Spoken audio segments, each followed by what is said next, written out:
تمہیں لگتا ہے نا کہ تم زندگی کے جس مشکل مقام پر کھڑے ہو وہاں سے تمہیں نکالنے والا کیا کوئی نہیں؟ یہ جو بار بار تم اپنی خالی ہاتھوں کو اٹھا اٹھا کر واسطے دے دے کر دعائیں مانگتے ہو، سب رد ہو گئی ہیں۔ تمہیں لگتا ہے نا کہ تم سٹک ہو گئے ہو، تمہاری زندگی بس ایک نقطے پر آ کر رک گئی ہے۔ وہ تمہاری ایک دعا جو بار بار زار زار بہتے آنسوؤں سے تم مانگتے ہی چلے جاتے ہو، قبول ہو کے ہی نہیں دے رہی۔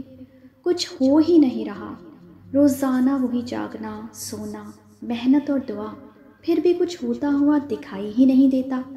لیکن یاد رکھو، ایسا تمہیں لگتا ہے کہ کچھ بھی نہیں ہو رہا، اللہ کی بنائی ہوئی اس دنیا میں کچھ بھی یکدم نہیں ہو جایا کرتا۔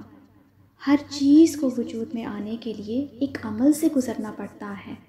رات یکدم نہیں ہو جاتی تو صبح کا سورج بھی یکدم طلوع نہیں ہو جایا کرتا۔ ہر چیز وقت لیتی ہے، اسی لیے اللہ نے ہر کام کے ہونے کا وقت مقرر کر رکھا ہے۔ جیسے رات اور دن اپنے اپنے وقت پر آتے ہیں، بالکل ویسے ہی تمہارے کام کے ہونے کا بھی ایک وقت مقرر ہے، اور جب وہ وقت آئے گا تو وہ کام ہونے کے لیے کیسے اور کہاں سے راستے نکلیں گے اور تم کیسے اپنی منزل تک پہنچ جاؤ گے، تم ابھی سوچ بھی نہیں سکتے۔ یاد رکھنا، تمہارے سامنے صرف تمہاری چاہ ہے، لیکن اس چاہ کے آگے پیچھے اور دائیں بائیں کیا ہے اللہ سب جانتا ہے۔